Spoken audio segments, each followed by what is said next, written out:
ॐ सहना भवतु सहनौ भुनक्तु सह वीर्यं करवावहै तेजस्विनावधीतमस्तु मा विद्विषावहै।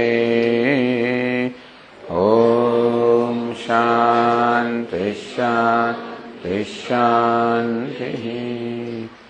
यस्य निश्वसितं वेदाः यो वेदेभ्योऽखिलं जगत् निर्ममे तमहं वन्दे विद्यातीर्थमहेश्वरम्।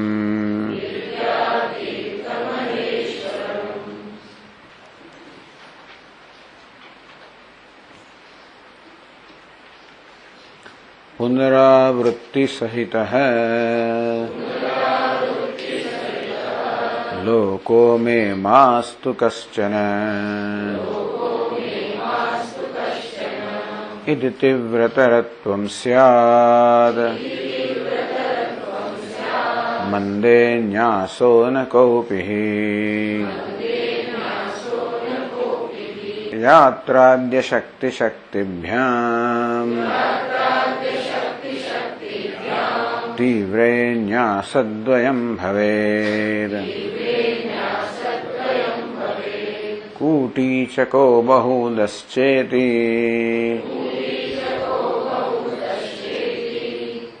उभावेतौ त्रिदण्डिनौ द्वयं तीव्रतरे ब्रह्म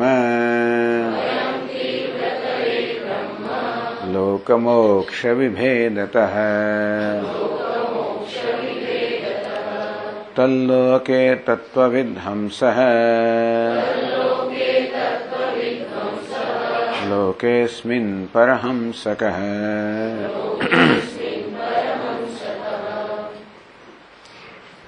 हम 4 સંન્યાસની વાત કરે છે, 4 કક્ષાના. તો 2 કક્ષાના વૈરાગ્યની વાત કરી. કહ્યું કે સંન્યાસ માટેની કારણ છે કે સંન્યાસનું સાધન છે વૈરાગ્ય. આ વૈરાગ્ય 2 સ્તરનો છે, તીવ્ર અને તીવ્રતર.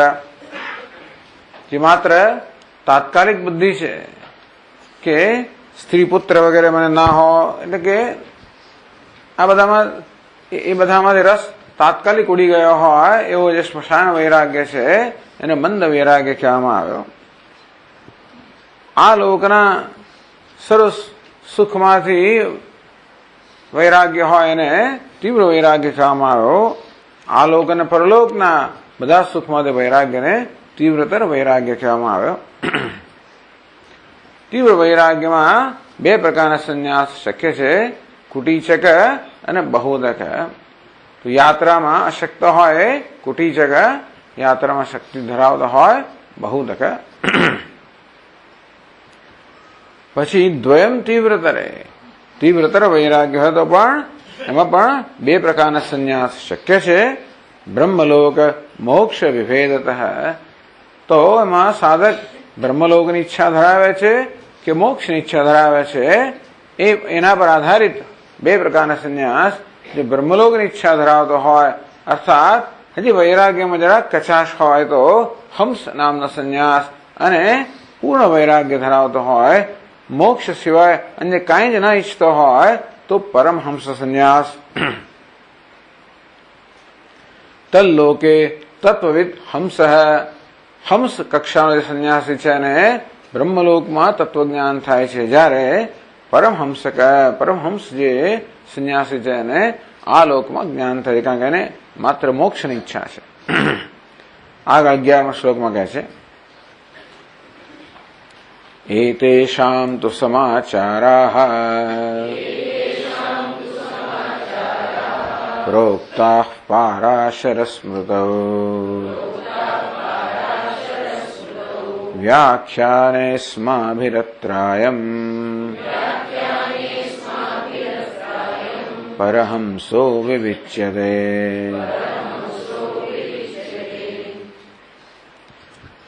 एतेषां समाचाराः पाराशर स्मृतौ प्रोक्ताः सम्यक आचाराः।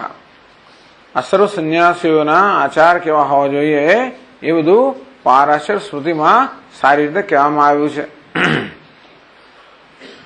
अस्माभिः अत्र व्याख्याने जरा અમે તો આ વ્યાખ્યાનમાં પરમહંસ વિવિચ્યતે અમે કુટીચક બહુદક કે હંસ આ સંન્યાસની વ્યાખ્યામાં નહીં પડીએ.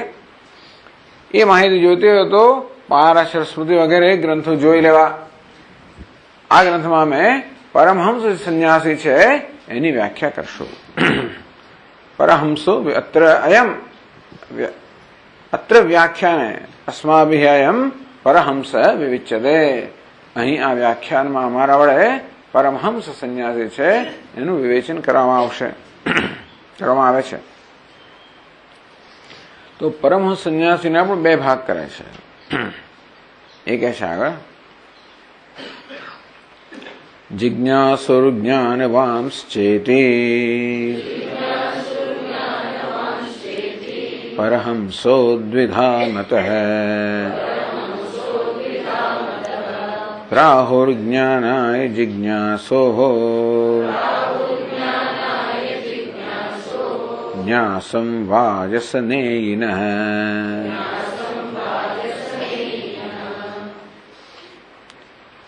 जिज्ञासु ज्ञानवांश्चेति परहंसो द्विधा मतः. परमहंस संन्यासी पण બે કક્ષાનો છે.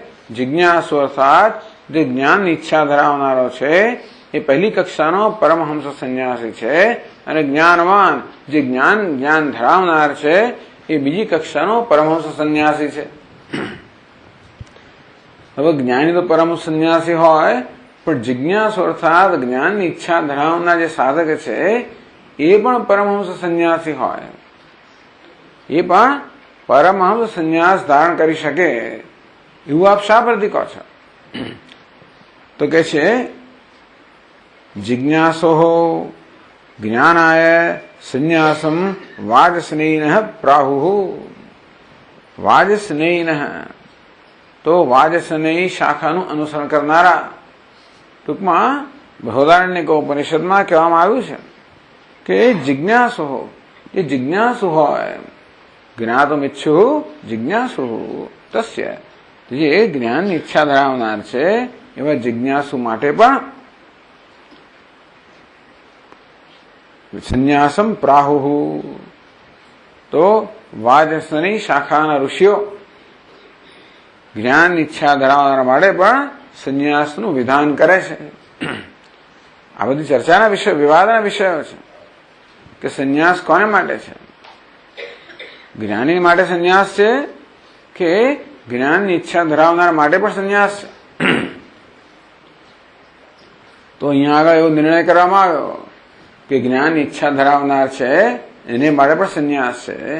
એને માટે પ્રમાણ કયું છે? તો કે બૃહદારણ્યક ઉપનિષદ પ્રમાણ છે. આપને એ વાક્ય ક્યાં મળ્યું મહારાજ? તો પોતે હવે એ વાક્ય ટાંકે છે. આ પ્રકારની આ ગ્રંથની અહીંયા શૈલી છે. તો જીવન મુક્તિ, એનું સ્વરૂપ, એનું સાધન, એનું ફળ, એનું પ્રયોજન, આ બધું કહેવામાં એ બધું શાસ્ત્રમાંથી ઉદ્ધરણ કરે છે. હવે જીવન મુક્તિનું સાધન છે સંન્યાસ, એનું સાધન છે વૈરાગ્ય. તો સંન્યાસની વાત જયારે કરે છે ત્યારે એને માટેનું પ્રમાણ પણ શાસ્ત્ર જ છે. એટલા માટે હવે પોતે જે કહે છે એને પ્રમાણિત કરવા માટે શાસ્ત્રમાંથી વાક્યો ટાંકે છે. તો 13મા શ્લોકમાં કહે છે પ્રવ્રાજ લોકમેતમ ઇચ્છन्तઃ પ્રવ્રજન્તિ एतस्यार्थस्तु गद्येन वक्ष्यते मंदबुद्धये.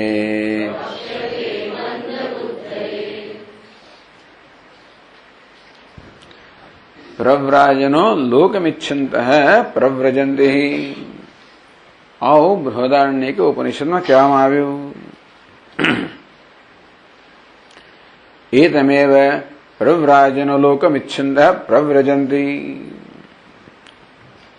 चौथा अध्यायना चौथा ब्राह्मणना 22મી કંડિકામાં કહેવામાં આવ્યું એતમેવ પ્રવ્રાજનઃ લોકમિચ્છन्तः પ્રવ્રજન્તિ જ કહેવામાં આવ્યું. પ્રવ્રાજનઃ લોકમિચ્છन्तः પ્રવ્રજન્તિ.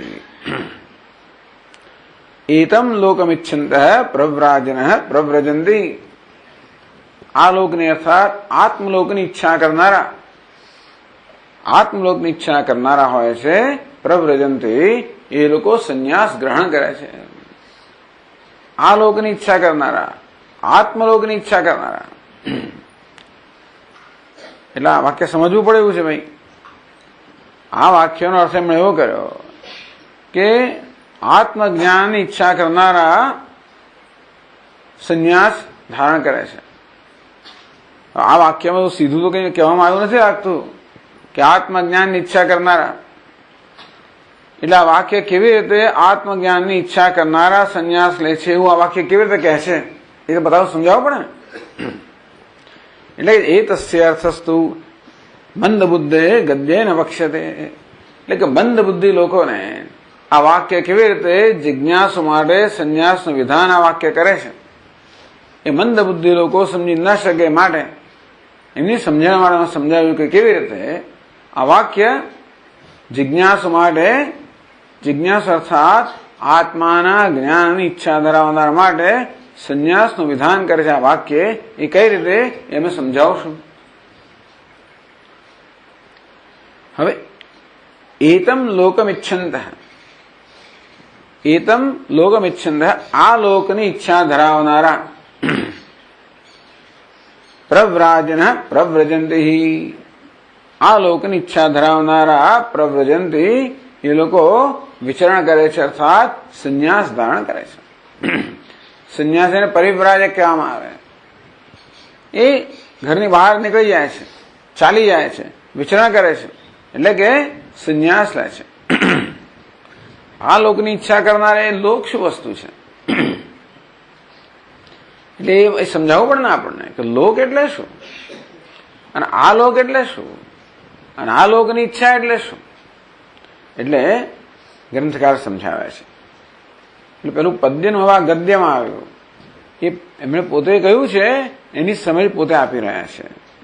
પોતે જ કહ્યું કે હવે આ જે વાક્ય છે પ્રવ્રાજનો લોકમેતમ इच्छन्तः प्रव्रजन्ति एतस्य अर्थः એ વાક્યનો અર્થ ગદ્યેન વક્ષ્યતે અમે ગદ્યથી સમજાવીશું. મંદ બુદ્ધે એ મંદ બુદ્ધિના લોકો પણ સમજી શકે તે માટે. તો હવે સમજાવે છે લોકો હિ દ્વિવિધઃ આત્મલોકઃ અનાત્મલોકશ્ચેતિ. આ પછી બૃહદારણ્યક ઉપનિષદ જ્યાંથી આ વાક્ય લેવામાં આવ્યું ત્યાંની પરિભાષા સમજાવી પડે આપણને. ત્યાં લોક શબ્દનો પ્રયોગ થયો તો ત્યાં લોક શબ્દનો પ્રયોગ કયા અર્થમાં થયો છે એ આપણે સમજાવવું પડે. એટલે કે છે લોકો હિ દ્વિવિધ. આ લોક જે છે એ બે પ્રકારનો છે કે આપણે પાસે લોક, ત્રણ લોક, ભૂહુ ભુવઃ સ્વઃ એવું સાંભળીએ કે 7 લોક અને 14 લોક એવા જુદા લોક સાંભળતા હોઈએ તો એ બે પ્રકારના લોકની વાત કરવામાં આવે છે. લોક જે છે એ બે પ્રકારના છે ભાઈ. એ જુદા પ્રકાર ત્યાં છે પાછા. કયા? આત્મલોક અનાત્મલોકશ્ચૈતિ. તો બધા લોકોને ત્યાં આગળ બે પ્રકારમાં વિભક્ત કરવામાં આવ્યા, આત્મલોક અને અનાત્મલોક. એ રીતે આ લોક છે એ બે પ્રકારનો છે. પછી આગળ કહે છે તત્ર અનાત્મલોકસ્ય ત્રૈવિધ્યમ બૃહદારણ્યકે તૃતીયાધ્યાયે શ્રૂયતે. અથ ત્રયોવાવલોકાઃ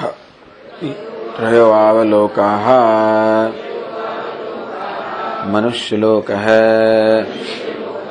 પિતૃલોકઃ દેવલોકઃ ઇતિ. હવે આત્મલોક અને અનાત્મલોક બે પ્રકારના લોક છે.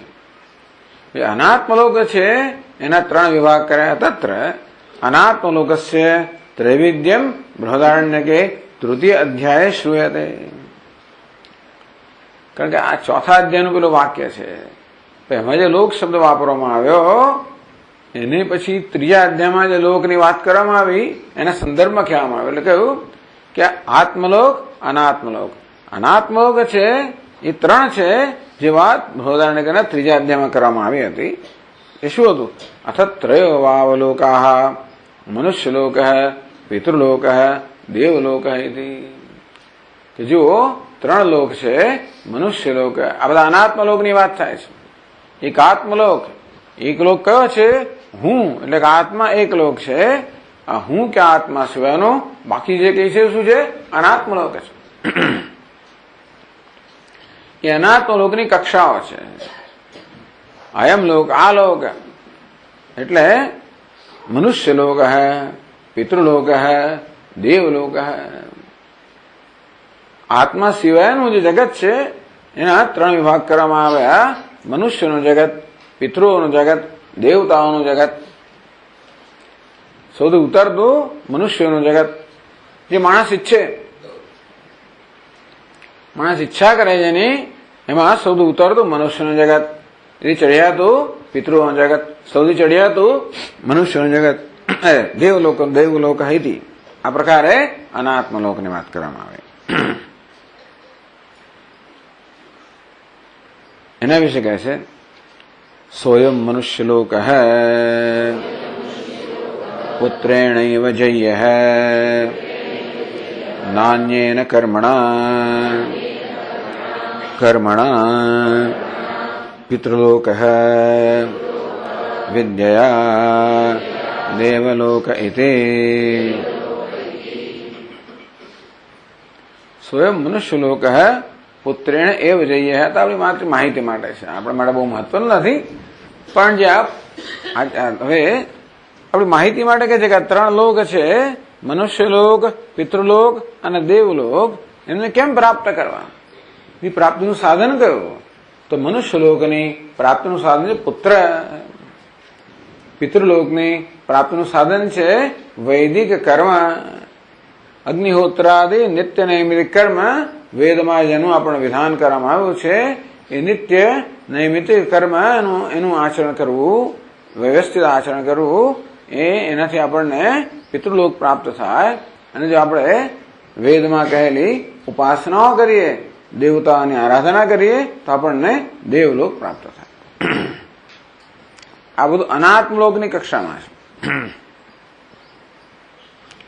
એટલામાં કહેવામાં આવ્યું કે આ બધું અનાત્મલોક આ રીતે ત્યાં બૃહદારણ્યક ઉપનિષદમાં સમજાવ્યો છે. આત્મલોકની વાત છે તો એ કહેશે આત્મલોકશ્ચ તત્રૈવ શ્રૂયતે યો હવૈ અસ્માદ લોકાદ સ્વમ લોકમ અદૃષ્ટ્વા પ્રૈતિ સહ એનમ અવેદિતઃ ન ભુનક્તે ઇતિ આત્માનમેવ લોકમુપાસીત સયઃ આત્માનમેવ લોકમુપાસ્તે નઃ અસ્ય કર્મ ક્ષીયતે ઇતિ ચ.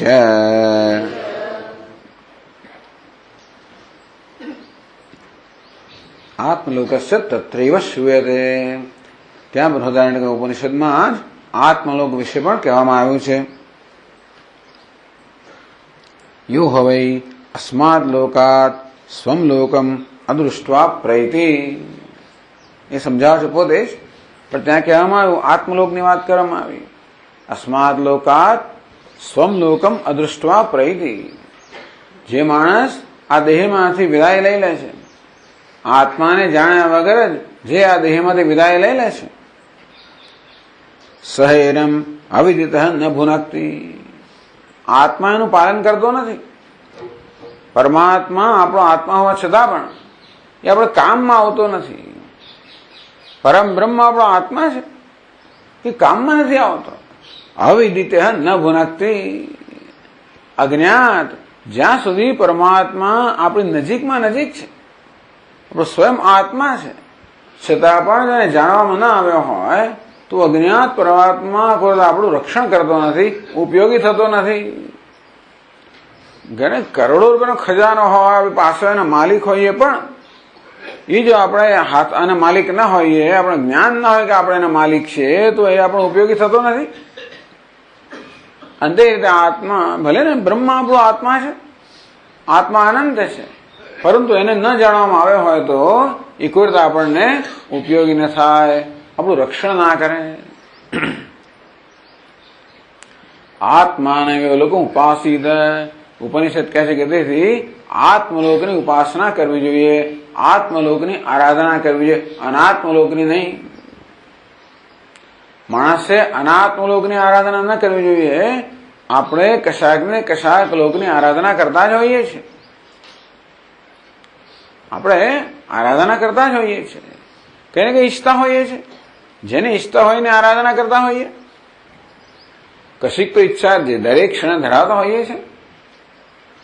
ધનની, સંપત્તિની, સત્તાની, પ્રતિષ્ઠાની, સ્વર્ગની, કશાકની ઈચ્છા કરતા હોઈએ, અનાત્મલોકની. આત્મા સિવાય બીજા કશાની પણ ઈચ્છા કરતા હોઈએ, ગમે તેવી ઉત્કૃષ્ટ વસ્તુ, પણ અનાત્માની જ ઈચ્છા છે. કે છે આત્માનમ એવું લોકો ઉપાસિત, આત્મા સિવાયની, અનંત સિવાયની, બ્રહ્મ સિવાયની બીજા કશાની ઈચ્છા ના કરવી જોઈએ, બીજા કશાની ઉપાસના ન કરવી જોઈએ, બીજા કશાની આરાધના ન કરવી જોઈએ, એની જ આરાધના કરવી જોઈએ. એનો અર્થ એ થયો કે જીવનમાં જે કંઈ કરીએ એ માત્ર આત્માની પ્રાપ્તિનું સાધન, પ્રત્યક્ષ કે પરોક્ષ રીતે આત્માની પ્રાપ્તિનું સાધન બનવું જોઈએ. કર્મ કરી ત્યારે પણ જો સકામ કર્મ કરીએ તો એ અનાત્માની પ્રાપ્તિનું સાધન બને, નિષ્કામ કર્મ કરીએ તો આત્માની પ્રાપ્તિનું સાધન બને. માટે કર્મ કરીએ ત્યારે પણ નિષ્કામ હવે કર્મ થાય. ઉપાસના કરીએ, દેવતાની આરાધના કરીએ, એ બધું કરીએ તે પણ જો સકામ ભાવે કરવામાં આવે તો એ અનાત્મલોકની પ્રાપ્તિનું સાધન બને, નિષ્કામ ભાવે કરવામાં આવે તો એ આત્મલોકની પ્રાપ્તિનું સાધન બને. એટલા માટે ભગવાને કહ્યું ભગવદ્ ગીતામાં, યજ્ઞાર્થાત કર્મણોન્યત્ર લોકોયમ કર્મબંધન તદર્થમ કર્મ કૌંતેય મુક્ત સંગ સમાચર. હે અર્જુન, જયારે જયારે પણ સ્વાર્થ ભાવનાથી કર્મ કરવામાં આવે ત્યારે એ કર્મ બંધન કરનાર નીવડે છે. મળે તો યજ્ઞની ભાવનાથી, નિસ્વાર્થ ભાવનાથી ઈશ્વરને અર્પણ કરવાના ભાવથી કર્મ કરે. એટલે જે કર્મ કરે છે વ્યવહાર, એ પણ આત્માનું ઉપાસક બની શકે. જ્ઞાન યોગેન સાંખ્યાનામ કર્મ યોગેન યોગીનામ. કર્મયોગી જે હોય, જે વ્યવહાર કરતો હોય, ગૃહસ્થ હોય, એ પણ આત્માનું ઉપાસક બની શકે નિષ્કામ કર્મ દ્વારા. અને જે જ્ઞાન અર્થાત જેણે કર્મ પણ છોડી દીધું છે, જ્ઞાનની ઉપાસના કરે છે, તો જાણે કે જ્ઞાનનો સાધક હોય છે કે આત્માને એવું લોકો ઉપાસિત સે, આત્માને એવું લોકો ઉપાસતે. જે આત્મલોકની ઉપાસના કરે છે, નહસ્ય કર્મ ક્ષીયતે, એનું કર્મ ક્ષીણ થઈ જતું નથી. એથી છે આ પ્રકારે ગ્રંથકાર કહે છે કે એ જ જગ્યાએ બૃહદારણ્યક ઉપનિષદમાં આત્મલોક વિશે પણ કહેવામાં આવ્યું છે. લોકો હિ દ્વિવિધ આત્મલોક અનાત્મલોકશ્ચૈતિ. આ બે પ્રકારનો લોક છે, આત્મલોક અને અનાત્મલોક. અનાત્મલોક મનુષ્યલોક, પિતૃલોક અને દેવલોક, એ પ્રકારે એનો વિભાગ કરવામાં આવે. જ્યારે આત્મલોક કેવો છે, જેને જાણવામાં આવે તો રક્ષણ કરે છે, જાણવામાં ન આવે તો રક્ષણ નથી કરતો. હવે એ જે આત્મલોક વિશે કહેવામાં આવ્યું, ગ્રંથકાર પોતે એ વાક્ય સમજાવે છે. પાછળ કહ્યું ને, યો હવૈ અસ્માદ લોકાત સ્વમ લોકમ અદૃષ્ટવા પ્રેરી સ એનમ અવિદિતો ન ભુનક્તિ. એ વાક્ય સમજાવે છે. કે છે યહ માંસાદિક પિંડ લક્ષણાત स्वं लोकं परमात्माख्यम् अहं ब्रह्मास्मि इति अविदित्वा म्रियते सः स्वलोकः परमात्मा अविदितः अविद्यया व्यवहितः सन् एनम् अवेदितारम् प्रेतं मृतं न भुनक्ति शोकमोहादि दोषापनयनेन न पालयति। पहलू वाक्य समझा व्यतिरेक અને પછી અન્વય અજ્ઞાન હોય તો કેવી રીતે આત્મા પાલન કરતો નથી અને જ્ઞાનથી આત્મા કેવી રીતે રક્ષણ કરે છે? એક જ આત્મા અજ્ઞાન તો ભયનું કારણ બને છે અને જ્ઞાન તો નિર્ભયતાનું. તે રીતે જ આત્મા અજ્ઞાન હોય તો રક્ષણ કરતો નથી, જ્ઞાન હોય તો રક્ષણ કરે છે. તો યહ અસ્માદ લોકાત પ્રૈતિ આ લોકમાંથી પ્રયાણ કરે છે. અસ્માદ લોકાત એટલે માંસાદિક પિંડ લક્ષણાત માંસ વગેરેથી બનેલો આ પિંડ એટલે કે આ દેહમાંથી પ્રૈતિ મ્રિયતે જે આ મનુષ્ય દેહમાંથી પ્રયાણ કરે છે. સ્વમ લોકમ અદૃષ્ટવા પ્રૈતિ સ્વમ લોકમ પોતાના લોકને આત્મલોકને દૃષ્ટવા આ લોકને આત્મલોકને જોયા વગર જાણ્યા વગર આ દેહરૂપી લોકમાંથી પ્રયાણ કરે છે. બધા લોક માટે બધા બહુ લોક શબ્દ બધી બહુ વસ્તુ વાપરવામાં આવ્યો. આ શરીર માટે લોક શબ્દ વાપરવામાં આવે છે. અસ્માદ લોકાદ એટલે શું? આ લોકમાંથી એટલે કે આ માંસ વગેરે બનેલો જે પિંડ છે એ પિંડ રૂપી આ દેહમાંથી જે પ્રયાણ કરે છે આત્મલોકને જાણ્યા વગર. સ્વમ લોકમ એટલે શું? પરમાત્માખ્યમ અહમ બ્રહ્માસ્મિ અભિદિત્વા પ્રૈતિ આત્મલોકને સ્વલોકને પરમાત્માને જાણ્યા વગર. કે પરમાત્માને કઈ જાણવા છે? હું બ્રહ્મ છું એ પ્રકારે જાણ્યા વગર. પરમાત્મા હું બ્રહ્મ તો છું જ પણ એ પ્રકારે જાણ્યા વગર જે અહીંથી વિદાય લે છે. તો શું અવિદિત એનમ ન ભુનક્તિ એ નહીં જાણેલો આત્મા આ ઉપાસક જે છે કે સાધક છે એનું રક્ષણ નથી કરતો. સહ સ્વલોક પરમાત્મા અવિદિત જેને જાણવામાં નથી આવ્યો એટલે અવિદ્યા વ્યવહિત સન જે લોક આપણાથી જુદો છે તો મારો જ આત્મા એ મારો આત્મા હોવા છતાં પણ મારાથી જાણે કે જુદો છે. આપણો જ આત્મા આપણાથી જુદો એવું વર્તન કરે છે કે વિચિત્ર છે ને. 10મો છોકરો 10મો જ છે અને તોય 10મા કરતા જાણે કે જુદો હોય એમ વર્તન કરે છે કે નહીં? પેલો 10મો છોકરો શોધ્યા જ કરે છે. ભાઈ કોને શોધે છે? 10માને જ શોધે છે ને. તો પેલો બોલે જ ખરો અલા હું તારો આત્મા જ છું તું મને શોધી રહ્યો બોલે જ ખરો? નથી બોલતો. શોક મોહથી રક્ષણ કરે પેલો બિચારો રડારડો કરે છે, કકડાટ કરે છે, દુઃખી છે. પેલો બેઠેલો જ છે એના આત્મરૂપે જ છતાં પણ એને મદદ નથી કરતો એટલે કે એનું રક્ષણ નથી કરતો. શોક અને મોહથી રક્ષણ કરતો નથી. અજ્ઞાનને કારણે જાણે કે દૂરથી દૂર ના હોય. દૂરાત સુદૂરે તદિહાંતિકે છે. જ્ઞાનથી જે વાસ્તવમાં મારું સ્વરૂપ છે અજ્ઞાનને કારણે દૂરથી પણ દૂર હોય એવી જાતનું થાય છે. અજ્ઞાન કે ખરેખર અંતર ઉત્પન્ન કરતો નથી પણ જાણે કે અંતર ઉત્પન્ન થયું હોય જાણે કે દૂરથી દૂર એ પ્રકારનો એવી જાતની અસર ઉત્પન્ન થાય છે. તેમ પરમાત્મા મારો જ આત્મા છે છતાં પણ અજ્ઞાનને કારણે જાણે કે મારે દૂર ન હોય હાજર ન હોય અહીંયા આગળ એ તો વર્તે છે. અવિદ્યા વ્યવહિત સન્ન એનમ એટલે કે અવેદિતારમ પ્રેતમ મૃતમ ન ભુનક્તિ. આજે અજ્ઞાની મનુષ્ય છે જેણે અહીંયાથી વિદાય લીધી ન ભુનક્તિ એનું રક્ષણ નથી કરતો. જે આત્મા કે રક્ષણ કરવાનો હતો. શોક મોહાદિ દોષ અપનાયને ન પાલયતી. જો આત્માને જાણે હોત તો શોક મોહ ના રહ્યા હોત. મરતી વખતે બિચારો દુઃખી મર્યો ને, અનેક જાતનો શોક કરતો કરતો મર્યો. કિમ હમ સાધના કરવમ કિમ હમ પાપમ કર, સંતાપ કરતો કરતો મર્યો.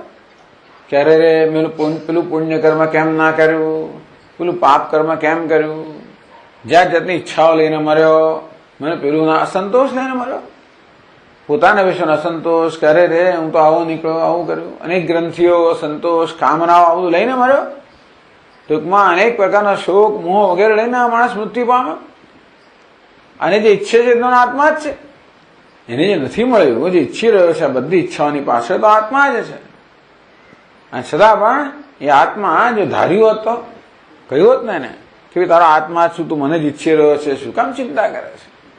અશોચાનંદ શોચસ્ત્વમ એવું કઈ કહ્યું નહીં. તો એટલે કહે છે કે શોક મોહાદિ દોષ અપનાયને ન ભુનક્તિ. આ કહેવાની રીત છે કે કેવી રીતે પરમાત્મા જ મારો આત્મા છે, બધાનો સાક્ષી છે, બધાનો પ્રકાશક છે. આપણા અંતરમાં શોક અને મોહ બધા પ્રકારની વૃત્તિઓનો અભાસક છે. બધું જુએ છે અને કશાનો વિરોધ નથી કરતો. ન ભુનક્તિ ન પાલયતી. ત્યારે સે આત્માન અવલોકન ઉપાસતે નહસ્ય કર્મ ક્ષીયતે. એ વાત કહે છે કે પરંતુ જે આત્મલોકની ઉપાસના કરે છે એને એનો આત્મા કેવી રીતે રક્ષણ કરે છે એ પછી એ સમજાવે છે. ઉપાસકસ્ય નિશ્ચિતમ કર્મ ન ક્ષીયતે એકફલદાનેન ઉપક્ષીણમ ન ભવતિ કામિત સર્વફલમ મોક્ષમ ચ દદાતિ ઇત્યર્થઃ.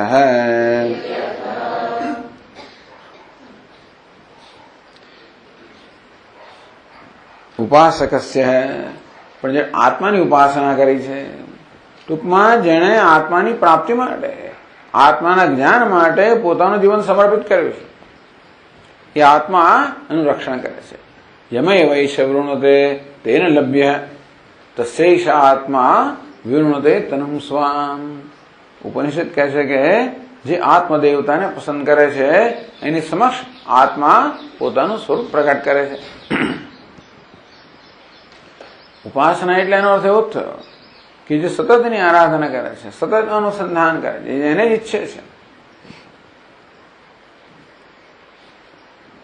હા એટલે નિશ્ચિતમ કહ્યું ને, અસ્ય કર્મ હા એટલે નિશ્ચિતમ નિશ્ચિત છે. અસ્ય કર્મ ન ક્ષીયતે. જેને આત્માનું જ્ઞાન છે એનું કર્મ ક્ષીણ થતું નથી. ક્ષીણ એટલે શું? આપણે કર્મ કરીએ તો કર્મ પોતાનું ફળ આપીને ક્ષીણ થઈ જાય.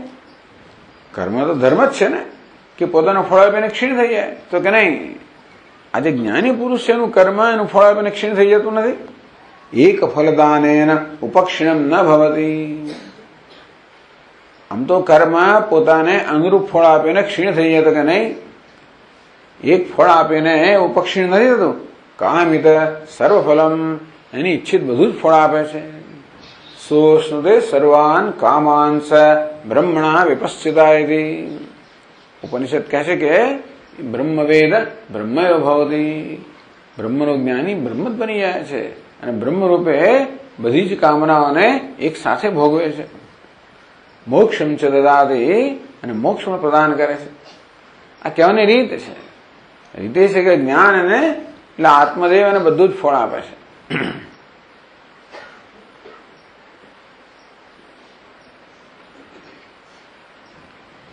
એટલા માટે કહેવામાં આવ્યું આત્માનમેવ લોકમ ઉપાસિત. વિવેકી મનુષ્ય તો આત્મલોકની જ ઉપાસના કરવી જોઈએ. આ બધું કેમ કહે છે? કહ્યું ને પ્રવ્રાજનો લોકમેતમિચ્છંત પ્રવ્રજંતે. કે આત્મલોકની જિજ્ઞાસા કરનારો છે એને માટે પણ સંન્યાસનું વિધાન છે એ કહેવા માટે. પછી આગળ કહે છે षष्ठाध्यायेऽपि किमर्थाय वयमध्येष्यामहे किमर्था वयं यक्ष्यामहे किं प्रजया करिष्यामः येषां नः अयमात्मा अयं लोकः इति ये प्रजाम् ईशिरे ते श्मशानानि भेजिरे ये प्रजां नेशिरे ते अमृतत्वं हि भेजिरे। षष्ठाध्याय छठा अध्याय में कहू किमर्थाः वयमध्येष्यामहे कई इच्छा करना मारे अध्ययन करવું જોઈએ किमर्थाः यक्ष्यामहे અમારી યજન કરવું જોઈએ એટલે કે આ બધું અમે કર્યું હવે શા માટે અમારે કરવું જોઈએ तो ब्राह्मणाः यज्ञेन दानेन तपसा अनाशकेन तो બધા બ્રાહ્મણ અત્યાર સુધી કર્યું યજ્ઞ દાન તપસ બધું કર્યું એમણે શેના માટે વિવિધિષન્તિ બ્રાહ્મણાः વિવિધિષા તો જ્ઞાનની ઈચ્છા પ્રાપ્ત કરવા માટે બ્રાહ્મણોએ અત્યાર સુધી આ બધું કર્યું તમેતમ વેદાનુવચનેન બ્રાહ્મણः વિવિધિષन्ति यज्ञेन दानेन तपसा अनाशकेन तमेतम वेदानुवचनेन वेदन अध्ययनथी यज्ञथी दानथी तपस्याथी ब्राह्मणो अत्यार सुधी टूंकमां ब्राह्मणोए के ब्रह्म जिज्ञासुए अत्यार सुधी वेदनु अध्ययन करवू यज्ञ दान तपस्या बधा कर्म कर्या शेना माटे कर्या जिज्ञासा माटे विविधिशा माटे ज्ञान इच्छा माटे એ વિવિધિશા અર્થાત જ્ઞાનની ઈચ્છા હોય જયારે જાગૃત થઈ ત્યાર પછી શાને માટે કરે ટૂંકમાં આ બધું એનું સાધન છે એ વસ્તુ પ્રાપ્ત થયા પછી સાધનની શું જરૂર ઋષિકેશમાં કે આપણે ભાઈ નદી પાર કરવી હોય તો હોળીનો ઉપયોગ કરીએ તો નદીના પેલા કિનારે પહોંચી ગયા પછી એવો હોળીનો શું ઉપયોગ તેવી રીતે આ વેદ અધ્યયન યજ્ઞ દાન તપસ્યા આ બધાનું નિષ્કામ અનુષ્ઠાન તો વિવિધિશા અર્થાત જ્ઞાનની ઈચ્છા જાગૃત કરવા માટે છે એ ઈચ્છા જાગૃત થયા પછી હવે સાધનની કોઈ જરૂર નથી પછી જ્ઞાન પ્રાપ્તિ માટેનું સાધન છે એ અપનાવવું જોઈએ તો જ્ઞાન ઈચ્છાનું એક સાધન છે જ્ઞાનનું બીજું સાધન છે જ્ઞાનની ઈચ્છા જન્માવાનું સાધન કયું છે वेद अध्ययन यज्ञ दान तपस्या निष्काम कर्मयोग ज्ञान कहवाय ये ज्ञान ने इच्छा जन्माવાનું साधन છે જ્યારે જ્ઞાન જન્મવાનું સાધન કયું છે શ્રવણ મનન નિધિધ્યાસન એમાં સંન્યાસ જોઈએ જિજ્ઞાસુ માટે પણ સંન્યાસનું વિધાન એટલા જ માટે છે કે સંન્યાસની જે જીવન રીતિ છે એ આ શ્રવણ મનન નિધિધ્યાસન જે જ્ઞાનનું સાક્ષાત સાધન છે એ માટે અત્યંત અનુકૂળ છે એટલે પેલા કહે છે કે કિમર્થા વયમ અધ્યેષ્યામહે હવે કયા પ્રયોજનથી અમારે અધ્યયન કરવું જોઈએ વેદાનુવચનમ વેદના અધ્યયનનું જે પ્રયોજન સિદ્ધ થઈ ગયું અર્થાત અમારામાં આ જિજ્ઞાસાઓ જન્મી કિમર્થા વયમ યક્ષ્યામહે અમારે યજ્ઞ કેમ કરવો જોઈએ દાન શું કામ કરવું જોઈએ તપ શું કામ કરવું જોઈએ અથવા કિમ પ્રજા કરિષ્યામઃ યેષામ નઃ અયમ આત્મા અયમ લોકઃ બધાને કહ્યું કિમ પ્રજા કરિષ્યામઃ અમારે પ્રજા સાથે હવે શું લેવા દેવા ત્રણ લોકની વાત કરવામાં આવે ને મનુષ્ય લોક પિતૃલોક દેવલોક તો મનુષ્ય લોકની પ્રાપ્તિનું સાધન કયું કયું પુત્ર પિતૃલોકની પ્રાપ્તિનું સાધન કયું કયું કર્મ વૈદિક કર્મ દેવલોકની પ્રાપ્તિનું સાધન કયું કયું ઉપાસના પુત્રેણ અયમ લોક જય્ય ન અન્યેન કર્મણા કર્મણા પિતૃલોક વિદ્યા દેવલોક તો પુત્ર, વિદ્યા, પુત્ર, કર્મ અને વિદ્યા આ ત્રણ સાધન થયા ત્રણ લોક માટે. મનુષ્યલોક, પિતૃલોક અને દેવલોક.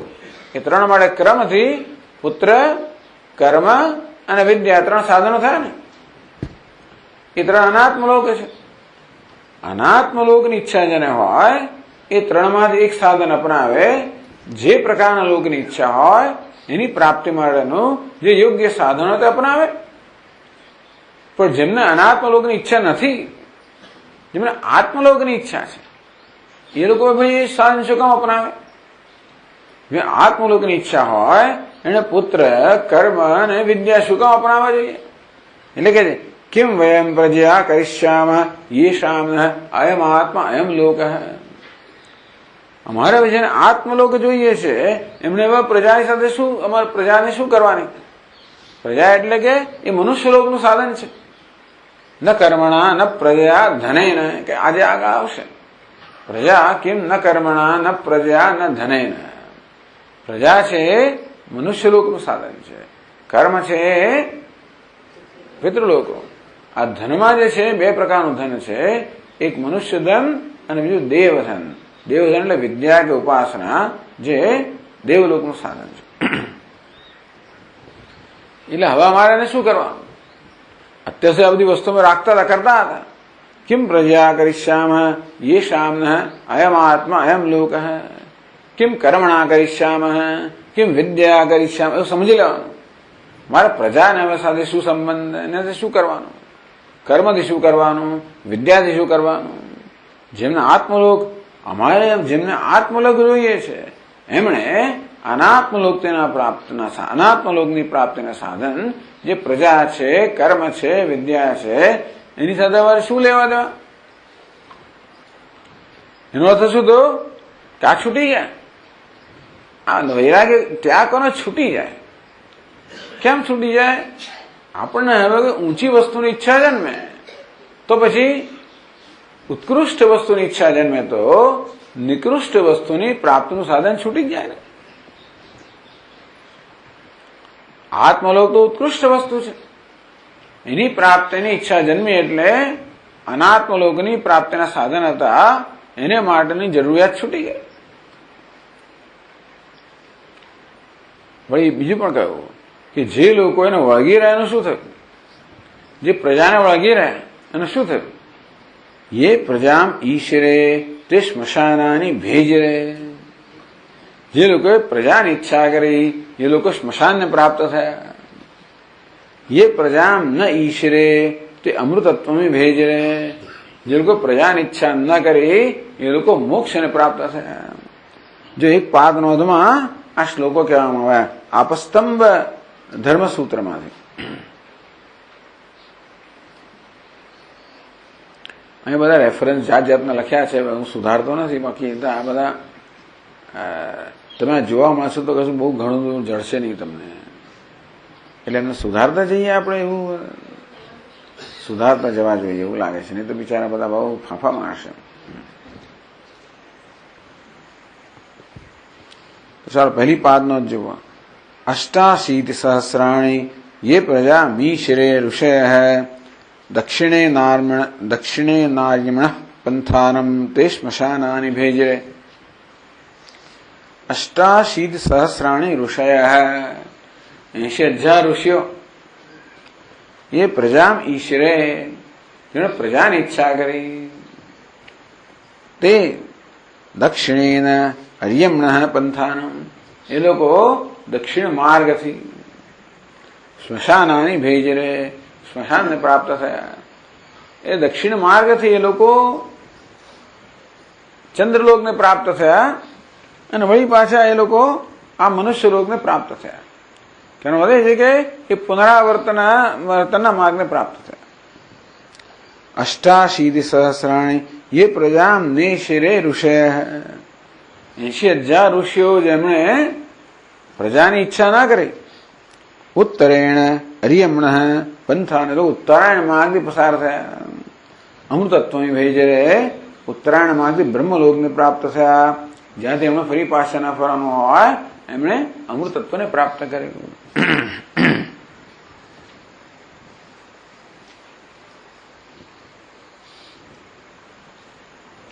આ બધું કહેવામાં આવ્યું પેલું વાક્ય સમજાવવા માટે. 13મા શ્લોકની પહેલી પંક્તિ, પ્રવ્રાજનો લોકમેતમ ઇચ્છંત પ્રવ્રજંતે, એ વાક્ય સમજાવવા માટે આટલું લાંબુ પ્રવચન આપ્યું. કારણ કે એમાં લોકમ શબ્દ વાપર્યો, એતમ સર્વનામ વાપર્યું, એટલે ખબર ના પડે ને કે એતમ એટલે શું, લોકમ એટલે શું. એટલે હવે આગળ કહે છે ગ્રંથકાર, એવં ચ એતમેવ પ્રવ્રાજનઃ લોકમ ઇચ્છन्तः પ્રવ્રજન્તે इति अत्र आत्मलोकः विवक्षितः इति गम्यते. स वा एष महानज आत्मा इति प्रक्रान्तस्य आत्मनः एतच्छब्देन परामृष्टत्वात् लोक्यते अनुभूयते इति लोकः तथा च आत्मानुभवम् इच्छन्तः प्रव्रजन्ति इति श्रुतेः तात्पर्यार्थः संपद्यते. एवं चा प्रमाणे एतमेव प्रव्राजनो लोकमिच्छन्तः प्रव्रजन्ति, એ મૂળ વાક્ય છે. એ શ્લોકના રૂપમાં કહેવામાં આવ્યું ત્યારે થોડો ફેરફાર કરીને કહેવામાં આવ્યો, કારણ કે શ્લોકની અંદર એમણે જે છંદના નિયમોનું પાલન કરવું પડે એટલે થોડુંક ફેરવીને કહેવામાં આવ્યું. પ્રવ્રાજનો લોકમેતમ ઇચ્છन्तઃ પ્રવ્રજન્તિ, મૂળ વાક્ય કેવું છે, એતમેવ પ્રવ્રાજનઃ લોકમિચ્છन्तઃ પ્રવ્રજન્તિ. इत्यत्र ए वाक्यમાં आत्मलोकः विवक्षितः एतम लोकम, एतम સર્વનામથી ત્યાં આગળ વિવક્ષા એટલે કે શું કહેવાની ઈચ્છા છે, આત્મલોકः વિવક્ષિતઃ, ત્યાં એતમ એ સર્વનામથી આત્મલોક એવું કહેવાની પહોંચાડવાની ઈચ્છા છે. એટલે ગમે તે એવું આપણે સમજી શકીએ છીએ. કેમ ભાઈ, તો કહે છે સવા એશ મહાન જાતિ. એ 22મી કંડિકા બહુ લાંબી છે. એનો પ્રારંભ થયો સવા એશ મહાન અજાત્મા. આત્મા કેવો છે, આ આત્મા કેવો છે, મહાન છે, અજન્મા છે, આત્મા છે. એ પ્રક્રાંતસ્ય, એ પ્રકારે પ્રારંભ થયો જેના વર્ણનનો. આત્મન એતत् શબ્દેન પરામૃષ્ટત્વાत्, પછી જ આત્માનો અહીંયા આગળ વળી એ જ સંદર્ભમાં એને વિશે કહેવામાં આવ્યું માટે આ એ સર્વનામથી આગળ જેનો નિર્દેશ કરવામાં આવ્યો એ જ આત્માનો આ શબ્દથી વળી ઉલ્લેખ કરવામાં આવ્યો. આત્માને લોક કેમ કહેવામાં આવ્યો, આત્મલોક, આત્માને લોક કેમ કહેવામાં આવ્યો? બી સ્વર્ગને તો લોક કહેવાય, એ તો જાણીતું છે. પૃથ્વીને લોક કહેવાય, પિતૃલોક જાણીતો છે, સ્વર્ગલોક જાણીતો છે, આત્મલોક એવું તો કઈ જાણીતું નથી. તો આ મનુષ્યલોક, પિતૃલોક, સ્વર્ગલોક, ત્યાં લોક શબ્દ પ્રચલિત અર્થમાં વપરાય.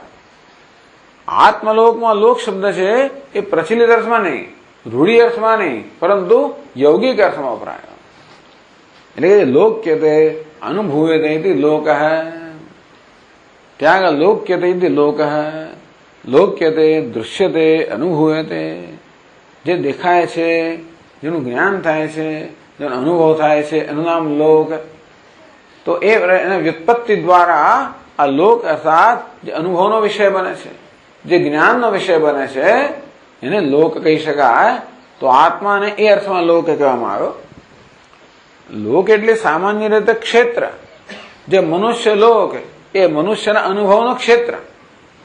લોક એટલે અનુભવનું ક્ષેત્ર, એવો સામાન્ય અર્થ થાય. પિતૃલોક એટલે પિતૃઓના રહેવાનું કે અનુભવ. મનુષ્ય લોક એટલે આ મનુષ્યનું નિવાસ સ્થાન કે મનુષ્યના અનુભવનું ક્ષેત્ર. પિતૃલોક એટલે પિતૃઓનું નિવાસ સ્થાન કે પિતૃઓના અનુભવનું ક્ષેત્ર. દેવલોક એટલે દેવતાનું નિવાસ સ્થાન કે એમના અનુભવનું ક્ષેત્ર. આત્મલોક એટલે આત્માનું નિવાસ સ્થાન એવું ના થાય. આત્મલોક એટલે આત્મા જે લોક છે, આત્મા એવો લોક હે, આત્મા કારણ કે સ્વયં પ્રકાશ છે. આત્મા જે સ્વયં પ્રકાશ છે અને તેથી જે અનુભવનો અર્થાત જે જ્ઞાનનો વિષય બને છે.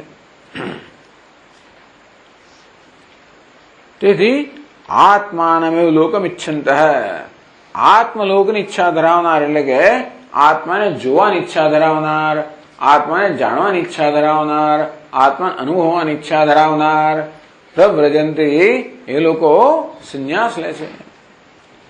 તથા છે આત્મા અનુભવ ઈચ્છંત હૈ. તો આ વાક્યનો અર્થ એવો થાય કે આત્માના અનુભવની કે જ્ઞાનની ઈચ્છા ધરાવનારાઓ પ્રવ્રજંતી એ લોકો સંન્યાસ ધારણ કરે છે. ઇતિ શ્રુતે તાત્પર્યાર્થ સંપદ્યતે. એ વાક્ય જે છે શ્રુતિ એટલે કે ઉપનિષદનું જે વાક્ય છે એનો તાત્પર્ય આ પ્રકાર થાય કે આત્માનું જ્ઞાન ધરાવનારાઓ સંન્યાસ ધારણ કરે છે. એવું એ વાક્યનો અર્થ થાય. વાક્ય કહેવામાં આવ્યું આ રીતે, એતમેવ પ્રવ્રાજન લોકમિચ્છંત પ્રવ્રજંતી, એતમેવ લોકમિચ્છંત પ્રવ્રાજન પ્રવ્રજંતી. આ લોકની ઈચ્છા કરનારા પરિવ્રાજકો પરિવ્રજન કરે છે. એટલે કે આ લોકનો અનુભવ કરવાની ઈચ્છા કરનારા, આત્મલોકને જાણવાની ઈચ્છા કરનારા, આત્માને જાણવાની ઈચ્છા કરનારાઓ પરિવ્રજન કરે છે, અર્થાત એ લોકો સંન્યાસ ધારણ કરે છે એવાનો અર્થ થાય. આ શ્રુતિમાં કહેવામાં આવ્યું, સ્મૃતિમાં પણ આવું છે. તો શ્રુતિ એટલે કે વેદમાં કહેવામાં આવ્યું કે આત્માનું જ્ઞાન પ્રાપ્ત કરનારાઓ માટે પરમહંસ સંન્યાસ છે. તેવી રીતે સ્મૃતિમાં પણ કહેવામાં આવ્યું છે. જે વાત કહે છે આગળ, સ્મૃતિશ્ચ બ્રહ્મ વિજ્ઞાન લાભાય પરહંસ સમાહ્વય શાંતિદાન્ત્યાદિભિઃ સર્વૈઃ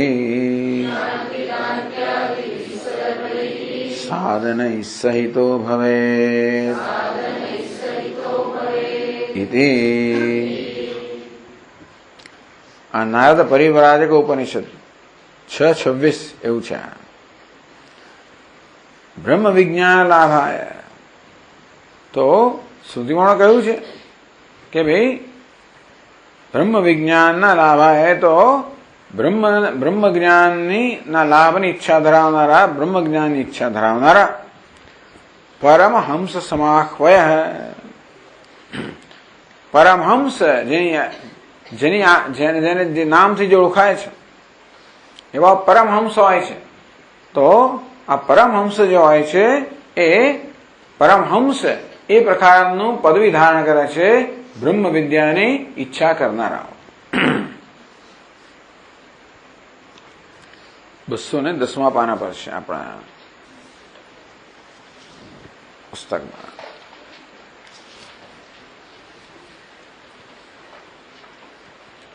પરમ સંન્યાસ બ્રહ્મના સાક્ષાત્કાર બી લાભ માટે છે. એ પ્રકાર કર્યો. શાંતિદાન્ત્યાદિભિઃ સર્વૈઃ સાધનૈઃ સહિતો ભવેદ. ત્યારે આ પરમહંસ સંન્યાસ એ બ્રહ્મ વિજ્ઞાનના લાભ માટેનું સાધન ક્યારે બને? શાંતિદાન્ત્યાદિભિઃ સર્વૈઃ સાધનૈઃ સહિત પરમહંસ સમાહ્વય શાંતો દાંત ઉપરત તિતિક્ષુ શ્રદ્ધાવિત્તો ભૂત્વા સમાહિતો ભૂત્વા આત્મનેવ આત્માનં પશ્યેત.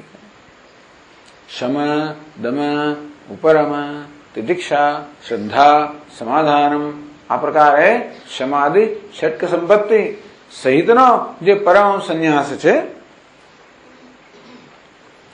એ બ્રહ્મ વિજ્ઞાન લાભ માટે, એટલે કે બ્રહ્મના વિજ્ઞાન કહો, સાક્ષાત્કાર કહો, એ લાભ માટે પરમહંસ સંન્યાસ છે એવું શ્રુતિમાં પણ કહ્યું. એટલે કે બ્રહ્મ જ્ઞાન માટે આ સંન્યાસ છે. એટલે બ્રહ્મ જ્ઞાનની ઈચ્છા ધરાવનારે પણ પરમહંસ સંન્યાસ સ્વીકારવો જોઈએ, ધારણ કરવો જોઈએ. એ પ્રકારની અનુમતિ સ્મૃતિ પણ આપે છે, શ્રુતિ પણ આપે છે અને સ્મૃતિ પણ આપે છે.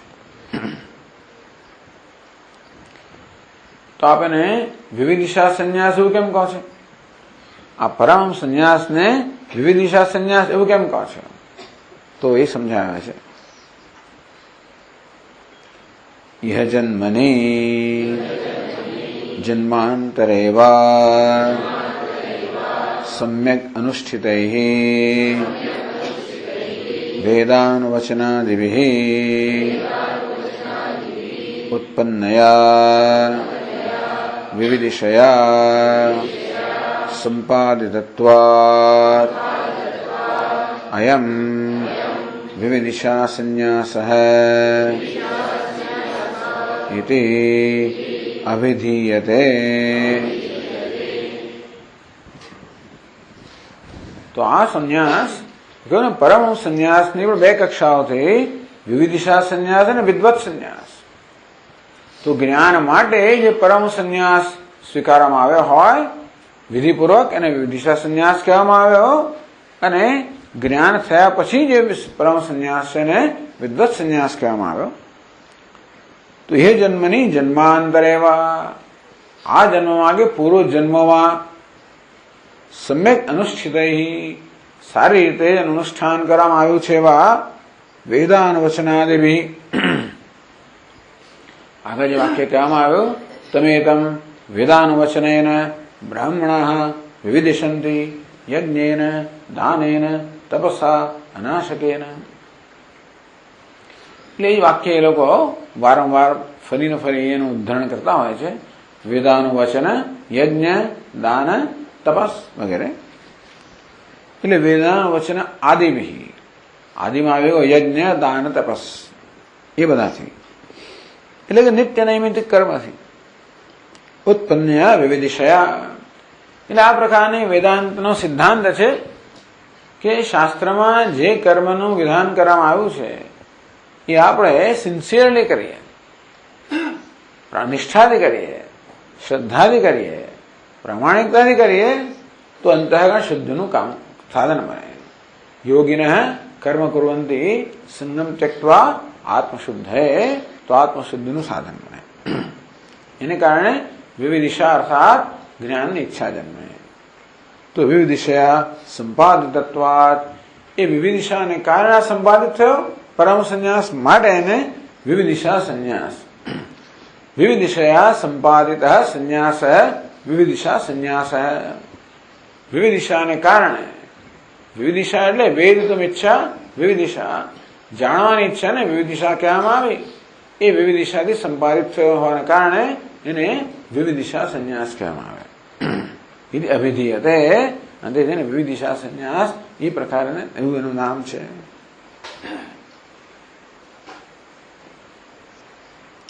અયમ ચ વેદન હેતુઃ સંન્યાસો દ્વિધઃ જન્માપાદકઃ કામ્ય કર્માદિત્યાગમાત્રાત્મકઃ પ્રેષોચ્ચારણપૂર્વક દંડધારણાદિ આશ્રમરૂપશ્ચેતે. અયમ ચ વેદન હેતુ, આ વિવિધિશા સંન્યાસ એ જ્ઞાનનું સાધન છે. એ પણ બધું વિવિધ છે, એનો બે પ્રકારનો છે.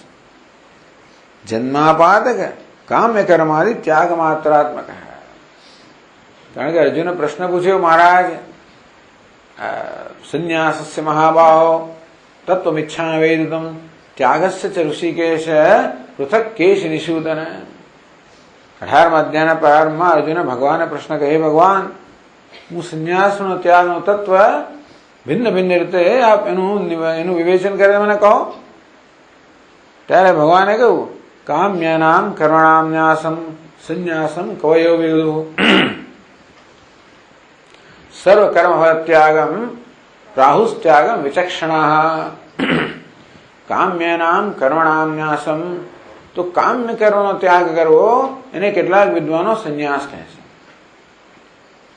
કામ્ય કર્મનો ત્યાગ કરવો, નિત્ય નૈમિતિક કર્મનું અનુષ્ઠાન ચાલુ રાખવું, માત્ર કામ્ય કર્મનો ત્યાગ કરવો એને કેટલાક વિદ્વાનો સંન્યાસ કહે છે. જ્યારે બધા જ કર્મફળનો ત્યાગ, એટલે કામ્ય કર્મ કરવું અથવા જેને કામ્ય કહેવાય એવું કર્મ પણ કરવું, પણ કર્મફળનો ત્યાગ કરવો, એને બીજા કેટલાક વિદ્વાનો સંન્યાસ કહે છે. ભગવાને સંન્યાસ અહીં વ્યાખ્યા કરી એટલે એનો અહીંયા સમાવેશ કરી દેવામાં આવ્યો. અયમ છે વેદન હેતુ સંન્યાસો દ્વિવિધ. વેદન હેતુ ટૂંકમાં આ જે વિવિધિશા સંન્યાસ છે એ જ્ઞાનનું સાધન છે, જ્ઞાન મેળવવા માટે છે. દ્વિવિધ એ પણ બે પ્રકારનો છે. જન્મ આપાદક કામ્ય કર્માદિ ત્યાગ માત્રાત્મક. જન્મ આપાદક, જન્મ પ્રાપ્ત કરાવનાર. કામ્ય કર્મ જે છે ને, કામ્ય કર્મ અનિષિદ્ધ કર્મ જન્મ પ્રાપ્ત કરાવનાર છે. કામ્ય કર્મ આપણે કરીએ, સત્કર્મ કરીએ, પરંતુ કામનાથી પ્રેરાઈને કરીએ તો આપણે સ્વર્ગ વગેરે પ્રાપ્ત કરાવે, પણ પુણ્ય ક્ષીણ થાય એટલે વળી પાછો આપણે બીજો જન્મ લેવો પડે. અને આપણે પાપ કર્મ કરીએ, નિષિદ્ધ કર્મ કરીએ તો આપણે અધોયો નહીં, એ તો જન્મ પ્રાપ્ત કરાવે છે. આમ જે જુદા ભિન્ન ભિન્ન કર્મ છે, એક તો નિત્ય કર્મ, નૈમિત્તિક કર્મ, પ્રાયશ્ચિત કર્મ, કામ્ય કર્મ અને નિષિદ્ધ કર્મ. કામ્ય કર્મ નિષિદ્ધ કર્મ છે એ જન્મ કરાવનારા છે. નિત્ય કર્મ, નૈમિત્તિક કર્મ એ કોઈ ફળ ઉત્પન્ન કરતા નથી એવું શાસ્ત્રમાં કહ્યું છે. પ્રાયશ્ચિત કર્મ છે એ પૂર્વે કરેલા પાપનું જ નિવારણ કરતો હોવાના કારણે એનાથી કોઈ નવું ફળ ઉત્પન્ન ના થાય, એ પૂર્વ કરેલા પાપનું નિવૃત્ત કરે, નિવારણ કરે. નિત્ય નૈમિત્તિક કર્મમાં કોઈ નવું ફળ ઉત્પન્ન ના કરે. એટલે નિત્ય નૈમિત્તિક કર્મ અને પ્રાયશ્ચિત કર્મથી કોઈ નવું ફળ ઉત્પન્ન ન થતું હોવાના કારણે એ કર્મો નવો જન્મ માટે જવાબદાર ન બને. પરંતુ કામ્ય કર્મથી ફળ ઉત્પન્ન થાય માટે એ નવા જન્મ માટે જવાબદાર બને. અને નિષિદ્ધ કર્મ, પાપ કર્મથી જરૂર ફળ ઉત્પન્ન થાય, એ પણ નવા જન્મ માટે જવાબદાર બને. એટલે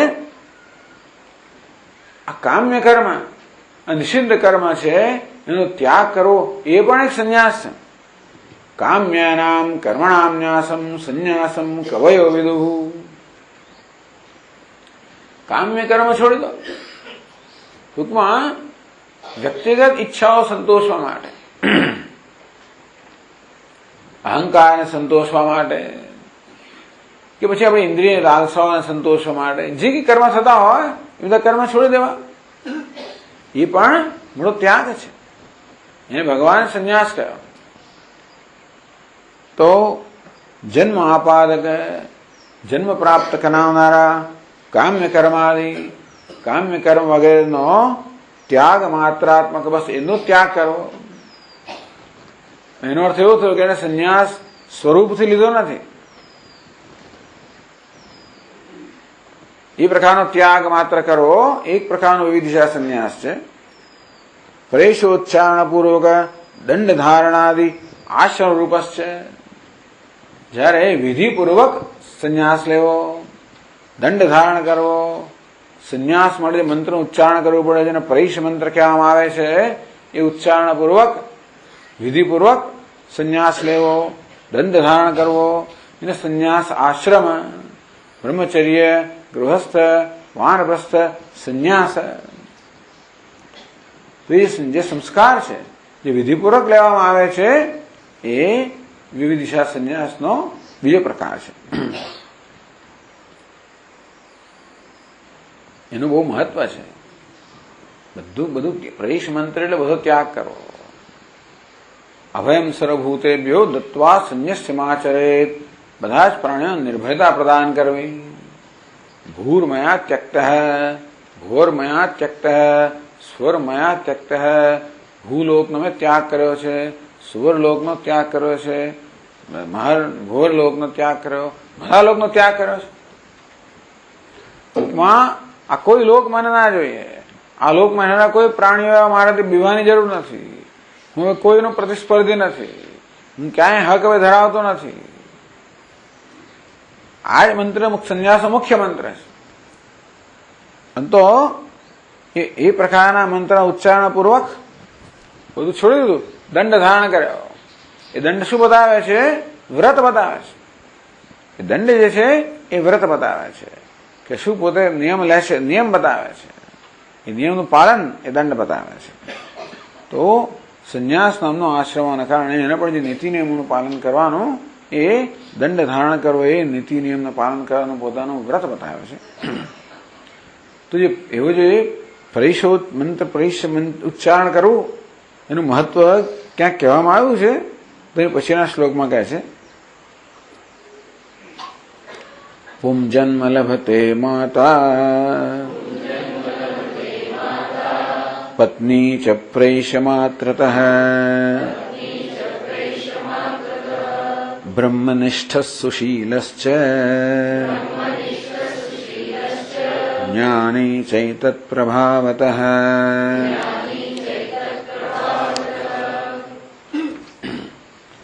પુમ જન્મ લભતે માતા. આણે પ્રૈષ મંત્ર ઉચ્ચારણ કર્યું એટલે એની માતાને પુરુષનો જન્મ મળે.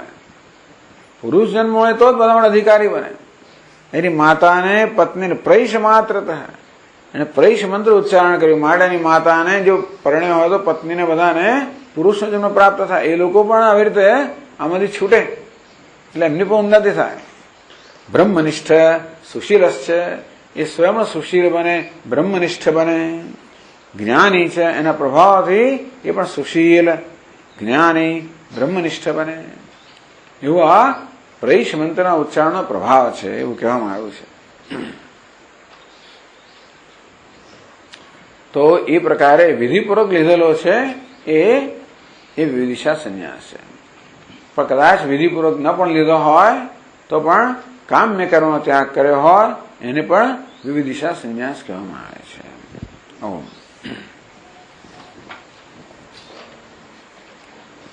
ઓમ પૂર્ણમદ પૂર્ણમિદં પૂર્ણાત પૂર્ણમુદચ્યતે પૂર્ણસ્ય પૂર્ણમાદાય પૂર્ણમેવાવશિષ્યતે. શાંતિ.